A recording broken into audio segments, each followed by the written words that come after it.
महामौन के बाद ब्रह्मांड मौन नहीं रहा, वह श्वास लेने लगा। उस मौन में जो भी स्पंदन उठा वह शक्ति थी, जो शिव से अलग होकर सृष्टि के हर कण में समा चुकी थी। जहां शिव थे वहां स्थिरता थी, जहां शक्ति गई वहां गति, और ब्रह्मांड उसी संतुलन पर टिक गया, जैसे कोई अनंत श्वास जो भीतर और बाहर एक साथ चल रही हो। पर समय चक्र घूमता है। शक्ति अब अपनी यात्रा से थक चुकी थी। हर लोक में उन्होंने जन्म लिया, हर रूप जिया, कभी पार्वती, कभी काली, कभी अन्नपूर्णा बनकर। पर अंततः चेतना पुकार उठी, अब लौटो, क्योंकि शिव प्रतीक्षा में है। अध्याय 1। ब्रह्मांड की पुकार। कैलाश मौन था, पर वह मौन अब कंपन में बदलने लगा था। हिम के भीतर से उठती एक शीतल अग्नि मानो कह रही थी, वह लौट रही है। शिव ध्यान में थे। न शरीर की चेतना, न समय की सीमा। उनकी जटाओं में नदियां बहती, उनकी आंखों में तारागण चमकते। पर आज एक क्षण ने उन्हें छू लिया। वह क्षण जब ब्रह्मांड ने एक लंबी सांस छोड़ी और शिव की तीसरी आंख ने वह स्पंदन देखा। शक्ति लौट रही थी।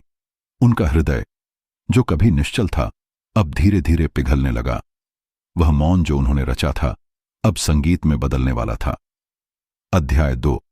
शक्ति की यात्रा। शक्ति ने नृत्य किया था, हर जन्म में, हर जीवन में, हर युग में। कभी उन्होंने ब्रह्मा को ज्ञान दिया, कभी विष्णु को मोह में डाला, कभी असुरों के अहंकार को जलाया। पर अब जब सृष्टि स्वयं संतुलन से थकने लगी, तो उन्होंने अपनी चेतना को पुनः शुद्ध करने का निर्णय लिया।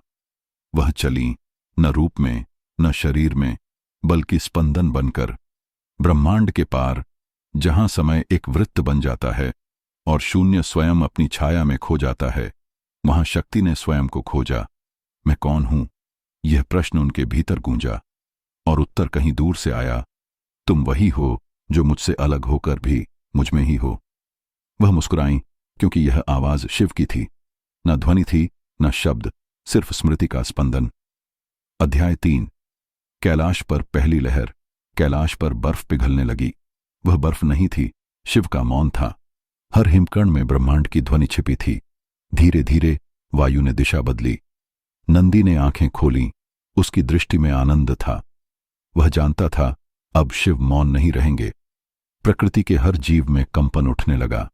गंगाधारा के पास एक हल्की सी रोशनी चमकी। वह शक्ति का पहला स्पर्श था। वह लौ अब आगे बढ़ी, कभी किरण बनकर, कभी फूल बनकर, कभी नृत्य की लय बनकर। हर तत्व में वही चेतना घुलने लगी। शिव ने आंखें खोलीं। उनकी दृष्टि में न समय था, न दिशा, बस वह प्रतीक्षा जो अनंत थी। अध्याय 4। पुनर्मिलन का प्रथम दर्शन।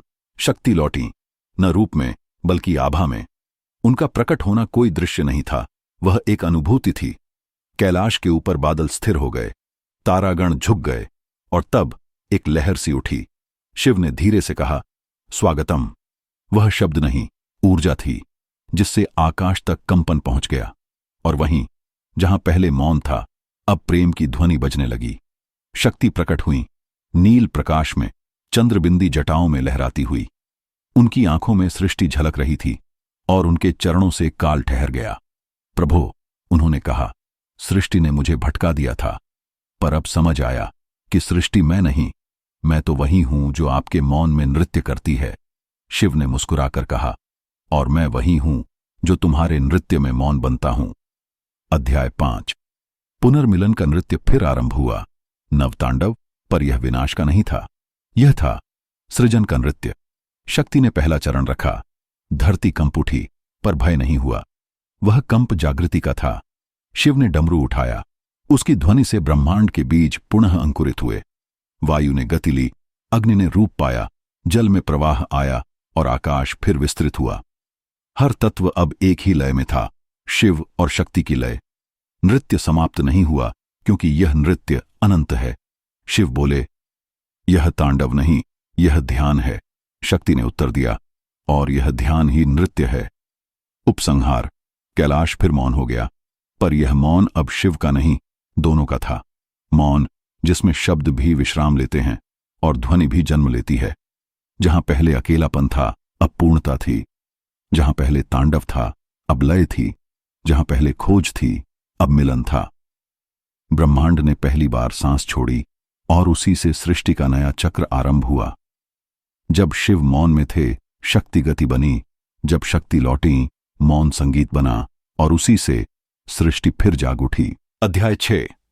प्रेम जो मौन से जन्मा। कैलाश पर बर्फ फिर गिर रही थी, पर अब वह ठंडी नहीं थी। हर हिमकण में ऊष्मा थी, जैसे ब्रह्मांड का हृदय धड़क रहा हो। शिव और शक्ति एक दूसरे के सम्मुख थे, न शरीरों के रूप में बल्कि चेतना के स्पंदन के रूप में। वायु थम गई थी, आकाश स्थिर, मानो अस्तित्व ने स्वयं को रोक लिया हो ताकि इस मिलन को देख सके। शक्ति ने मुस्कुराकर कहा, प्रभो, मैं लौटी नहीं, मैं तो सदा यहां थी। सिर्फ दृष्टि तुम्हारी भीतर मुड़ी थी और मैं बाहर बह गई थी। शिव ने उत्तर दिया, और मैं मौन बन गया था, क्योंकि ध्वनि ने रूप बदल लिया था। तुम गति बन गई और मैं आधार।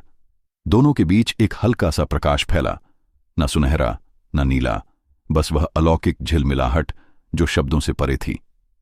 अध्याय 7। चेतना का आलिंगन। जब शिव ने हाथ बढ़ाया तो वह हाथ नहीं, ऊर्जा थी। जब शक्ति ने उसे थामा तो स्पर्श नहीं, ब्रह्म का कंपन था। उस क्षण में न समय था न स्थान, केवल एक अनंत नाड़ी जो ब्रह्मांड के हर कोने में गूंज उठी। सूर्य की लपटें स्थिर हो गईं, चंद्र की शीतलता एक क्षण को पिघल गई और तारे अपनी रोशनी समर्पित करने लगे। शिव बोले, यह आलिंगन संसार का नहीं, यह ब्रह्म का है। यह मिलन शरीरों का नहीं, यह आत्मा का है। शक्ति ने उत्तर दिया, और आत्मा वही है जो हमें अलग नहीं देखती। उस क्षण से हर ग्रह, हर तारा, हर कण दो नहीं रहा, एक हो गया। न पुरुष रहा न स्त्री, बस एक चेतना का महासागर। अध्याय 8। अद्वैत की ज्योति। वह प्रकाश अब बढ़ने लगा, कैलाश से उठकर आकाश तक फैल गया। नंदी नतमस्तक हुए, गंगा थिरक उठी, सृष्टि की सीमाएं टूटने लगीं, न ऊपर न नीचे, बस हर दिशा में अद्वैत की लहरें। देवताओं ने विस्मय से देखा कि शिव और शक्ति अब दो रूप नहीं रहे। उनका मिलन किसी विवाह जैसा नहीं था, वह ब्रह्म का उदय था। शिव बोले, जो मुझे पूजता है वह शक्ति को पूजे, जो शक्ति को साधता है वह मुझ में लीन हो, क्योंकि हम दो नहीं, हम एक ही तरंग हैं। और उसी क्षण महामौन की गहराई से एक ध्वनि उठी, AUM। वह ध्वनि थी पर मौन जैसी, वह मौन था पर ध्वनि जैसी। वह सब कुछ थी और फिर भी कुछ भी नहीं। अध्याय 9। शक्ति का विलय, ब्रह्म का प्रसार। शक्ति ने मुस्कुराकर कहा, अब मेरा कार्य पूर्ण हुआ। उनका रूप धीरे धीरे प्रकाश में विलीन होने लगा। शिव ने उन्हें रोका नहीं, क्योंकि वह जान चुके थे कि यह विलय अंत नहीं, यह पूर्णता है। शक्ति का हर अंश अब सृष्टि में फैलने लगा। नदियों में प्रवाह बना, पर्वतों में स्थिरता, आग में ताप, वायु में जीवन और आकाश में अनंतता। शिव अब अकेले नहीं थे, क्योंकि शक्ति अब हर कण में थी और वही ब्रह्म की नई परिभाषा बनी। जब शिव स्थिर हों, शक्ति बहती है। जब शक्ति विश्राम करे, शिव सृजन करता है। ब्रह्मांड ने यह सत्य स्वीकार किया कि अस्तित्व दो नहीं, बल्कि एक ही चेतना के दो आयाम हैं। अध्याय 10। शिव का ध्यान, शक्ति का अस्तित्व। शिव अब ध्यान में बैठे थे, पर वह ध्यान मौन नहीं था। हर श्वास में शक्ति की धड़कन थी, हर नाड़ी में उनका स्पर्श। वह ध्यान अब ब्रह्मांड बन गया। उनकी आंखें बंद थीं, पर उनमें तारे झिलमिला रहे थे। उनके हृदय में नृत्य था, पर वह नृत्य स्थिरता जैसा। गंगा उनके मस्तक से प्रवाहित थी, पर अब वह केवल जल नहीं, बल्कि ज्ञान का प्रवाह थी। शक्ति अब उनमें थी, जैसे शब्द में अर्थ, जैसे श्वास में जीवन। अध्याय 11। ब्रह्मांड का पुनर्जन्म। अचानक कैलाश से एक नई रोशनी उठी। उस रोशनी ने दिशाओं को चीर दिया। वह शक्ति का सार थी, जो अब शिव की चेतना में विलीन होकर नई सृष्टि का रूप ले रही थी। ब्रह्मा ने उसी ज्योति से नूतन सृष्टि रची, विष्णु ने उसी ऊर्जा से संरक्षण का चक्र गढ़ा और समय ने उसी लय में अपना नृत्य आरंभ किया। यह नृत्य अब तांडव नहीं, बल्कि लयावस्था थी, जहां सब कुछ घटता है पर कुछ भी समाप्त नहीं होता। अध्याय 12। प्रेम का ब्रह्म सूत्र। देवताओं ने शिव से पूछा, प्रभु, अब क्या है? शिव ने नेत्र खोले। उनकी दृष्टि में करुणा थी, प्रेम था और अनंत शांति। उन्होंने कहा, अब न मैं हूं न वह, अब बस हम हैं। शक्ति मेरा विस्तार है और मैं उसका मौन। जब प्रेम ब्रह्म बन जाए तो कोई सीमा नहीं रहती। फिर उन्होंने अपनी जटाओं से एक पुष्प उठाया और आकाश में उछाल दिया।